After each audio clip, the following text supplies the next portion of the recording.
When every parent's worst nightmare becomes reality, sometimes an ordinary hero emerges from the crowd to change everything in a matter of seconds.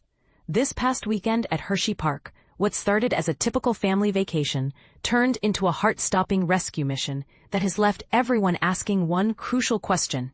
How did a young child end up walking alone on monorail tracks suspended 20 feet above the ground?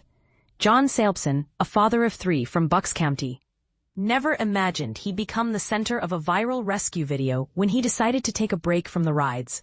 While his wife was enjoying attractions with their children, Sampson had settled into what seemed like a routine moment, watching over the family's belongings and taking in the park atmosphere.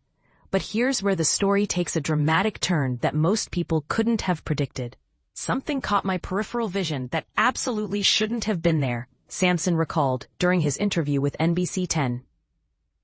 The moment I realized it was a child up on those tracks, every parental instinct I had just exploded into action.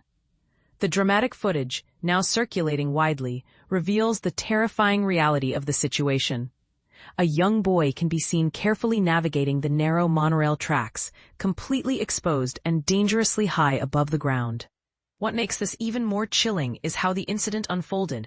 The child had apparently discovered a way past the safety barriers that were meant to keep guests away from the non-operational ride. And this is the part most people miss when they watch the video. While crowds gathered below shouting directions, Sampson was already calculating his next move. The recording captures the tense moments as bystanders directed the boy toward a nearby rooftop where Sampson positioned himself to intercept the child safely.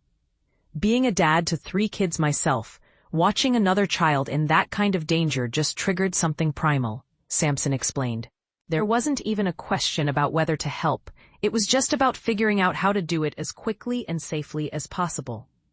The timeline of events raises some eyebrow-raising questions, though. Park officials confirmed that the boy's parents had reported him missing around 5:05 p.m. And somehow during the search efforts, the child managed to slip past security measures and access restricted areas of the park. But here's where it gets controversial. Should theme parks bear more responsibility for preventing these incidents? Or does this ultimately come down to parental supervision?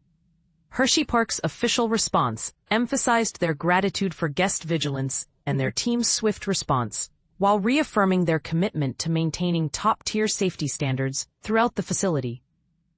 However, critics might argue that if a young child can bypass safety barriers and access dangerous areas, perhaps those safety measures need serious reevaluation.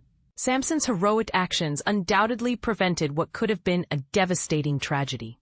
The Pennsylvania father has since returned home with his family, eager to resume their normal routine as the new school year begins. Yet the incident raises larger questions about theme park safety protocols and the balance between providing thrilling experiences and ensuring guest protection. Now that the dust has settled and the family is safe, here's what I'm curious about. Do you think theme parks are doing enough to prevent these kinds of incidents? Should there be stricter barriers around non-operational rides, or do parents need to take more responsibility for keeping track of their children in crowded venues? And perhaps, most importantly, would you have had the courage to act as quickly as John Sampson did in that critical moment?